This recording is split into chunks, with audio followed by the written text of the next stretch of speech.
ఏ hi hello అదాబ్ నమస్తే అందరూ ఎలా ఉన్నారు భయ్యా? మనమైతే బాగున్నాం. టైం వచ్చేసి 2:30 అవుతుంది.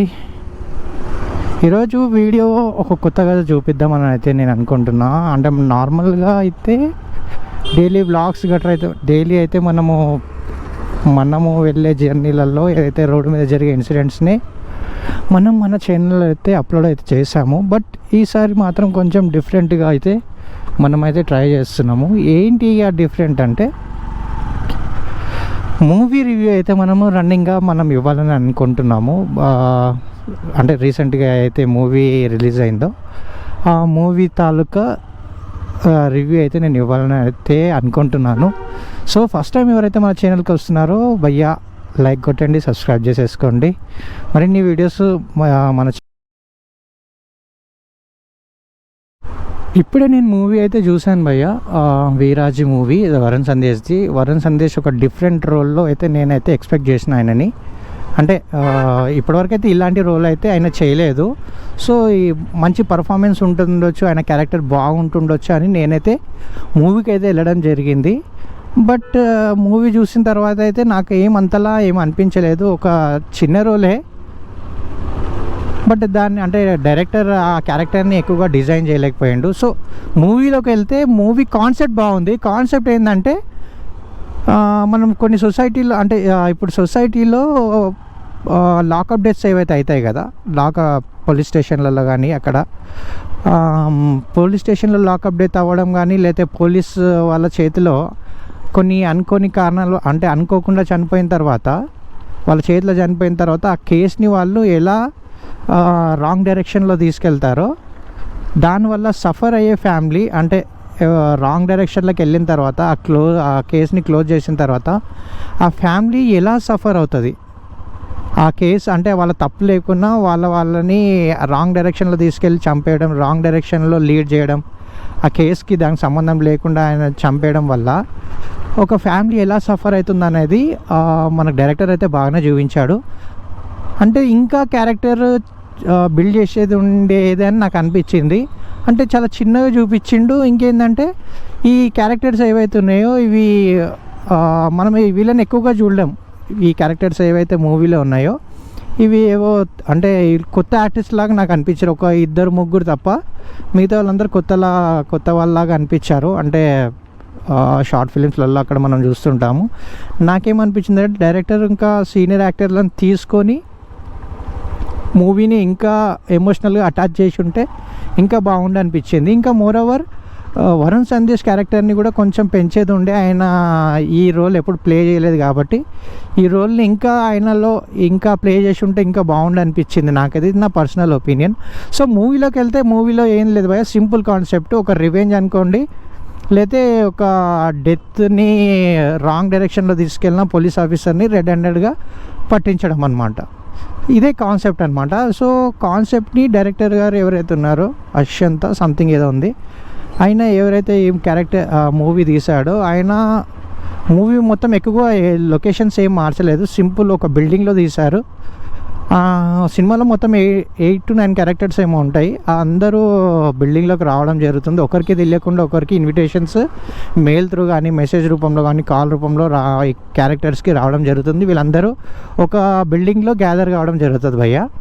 గ్యాదర్ అయిన తర్వాత మనకు అక్కడ జరిగే కొన్ని ఇన్సిడెంట్స్ ఉంటాయి అన్నమాట. కొన్ని హారర్ ఇన్సిడెంట్స్ ఉంటాయి, హారబుల్ ఇన్సిడెంట్స్ ఉంటాయి. అంటే మూవీ ఏం హారర్ ఏం కాదు, ఇన్సిడెంట్స్ అట్లుంటాయి అన్నమాట. సో అలా ఉండేసరికి వాళ్ళు ఏమనుకుంటారంటే సంథింగ్ ఇది ఇక్కడ ఏదో ఉంది, ఇది ఇక్కడ జరుగుతుంది అని అలా భయపడుతూనే ఉంటారు. మెల్లిగా ఒకరికొకరు అంటే ఒకరు తెలియకుండా ఒకరు చనిపోవడం కూడా జరుగుతుంది అనమాట మూవీలో.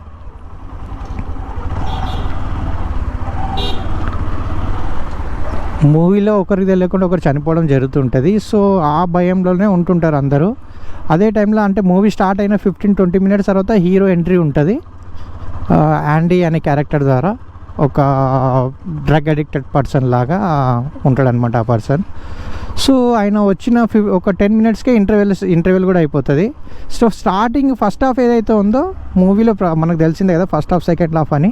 ఫస్ట్ హాఫ్ ఏదైతే ఉందో ఏదో సింపుల్గా వెళ్ళిపోతుంటుంది అనమాట. ఎందుకు వచ్చారు వీళ్ళు, ఎందుకు చనిపోతున్నారు అన్న ఒక క్యూరియాసిటీ అయితే డైరెక్టర్ పెంచాడు. సో ఫస్ట్ హాఫ్ అయిపోయిన తర్వాత ఏదైతే సెకండ్ హాఫ్ ఉందో అదే మెయిన్ అనమాట.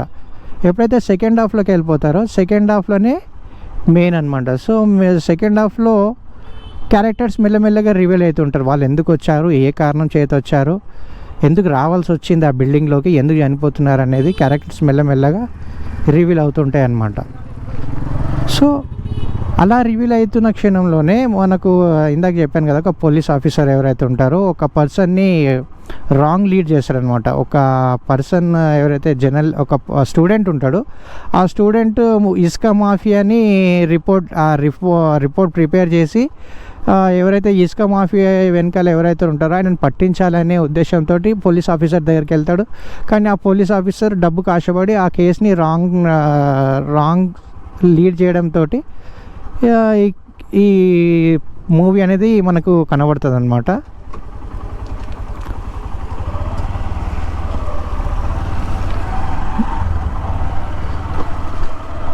సో డబ్బుకు ఆశపడి మనం చూస్తుంటాం కదా, చాలామంది డబ్బుకు ఆశపడి కేసుని మిస్లీడ్ చేసేసి క్యారెక్టర్స్ని మిస్లీడ్ చేసేస్తుంటారు. వాళ్ళని డెత్ చేయాలంటే వాళ్ళని చంపేసిన తర్వాత వాళ్ళ దెబ్బలతో చనిపోయాడనే కాకుండా, వాళ్ళు కొట్టిన దెబ్బలతో చనిపోయాడని కాకుండా ఇంకో విధంగా చనిపోయాడని మనకు చూపిస్తుంటారు. సో అదే సేమ్ ఇక్కడ కూడా అదే జరిగింది. ఎవరైతే పోలీస్ ఆఫీసర్ ఉంటాడో ఆయనకు రాజకీయంగా కానీ అన్ని విధాలుగా అండగా ఉంటుంది. ఆయనను ఎవరు ఏం చేయలేని ధీమాతోటి డబ్బులకు ఆశపడి స్టూడెంట్ని ఆయన కొట్టి చంపేస్తాడు. చంపేసిన తర్వాత ఆయనని ఏంటంటే యాక్సిడెంట్లో చనిపోయాడని నిరూపిస్తాడనమాట. సో ఆ విషయం తెలుసుకున్న ఫ్యామిలీ ఏ విధంగా రివెంజ్ తీసుకున్నది, లేకపోతే ఏ విధంగా ఆయనను మళ్ళీ రెడ్ హ్యాండెడ్గా పట్టించింది అనేది మూవీ యొక్క మెయిన్ ఉద్దేశం భయ్య. సో మూవీలో ఎక్కువ క్యారెక్టర్స్ ఏం లేవు, చిన్న చిన్న క్యారెక్టర్సే అందరివి. మనకైతే సినిమాలో ఫైట్స్ పాటలు ఏవైతే ఉంటాయో అవి మాత్రం ఉండవు భయ్య. ఇది ఒక చిన్న కాన్సెప్ట్ మూవీ, ఒక రివెంజ్ కైండ్ ఆఫ్ మూవీ ఇది.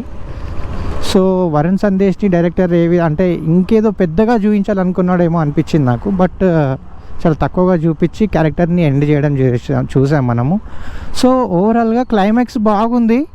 క్లైమాక్స్ గురించి అయితే చూడొచ్చు. అంటే వన్ టైం వాచ్ అనమాట ఇది. పెద్దగా మోటో వ్లాగింగ్ చేస్తూ ఈ రివ్యూ అనేది ఇచ్చాను. ఒకవేళ మీకు ఏదైనా అంటే మీకేమైనా బెటర్గా సజెషన్ చేయాలనుకుంటే కూడా చెప్పండి కామెంట్ బాక్స్లో. ఇంకా బెటర్గా ఇవ్వచ్చా, లేదా ఇంకేదన్నా ఇంకా డిఫరెంట్ జోనర్గా ట్రై చేయవచ్చా అనేది. సో నేనైతే ఈ రివ్యూ అయితే ఈ విధంగా అయితే ఇచ్చాను నేను. అంటే మామూలుగా అందరు రివ్యూ ఎలా ఇస్తారంటే కూర్చొని ఇస్తారు, లేదా నుంచొని, లేదా ఒక రూమ్లో, లేదా కెమెరా ముందు నుంచొని అలా రివ్యూ ఇవ్వడం అయితే నేను చూసిన థియేటర్ ముందు. బట్ ఇలా డిఫరెంట్గా చేద్దామని నేనైతే అనుకున్నా. అంటే movie review on moto vlogging అనమాట, అంటే మోటార్ రైడింగ్ అనమాట. సో ఇలా బాగుంటుందేమో అని ట్రై చేశాను. హోప్ బాగుంటుందని నేను అనుకుంటున్నాను. ఒకవేళ నచ్చితే లైక్ అయితే చేయండి భయ్య. So see you in the next video. Till then take care and bye.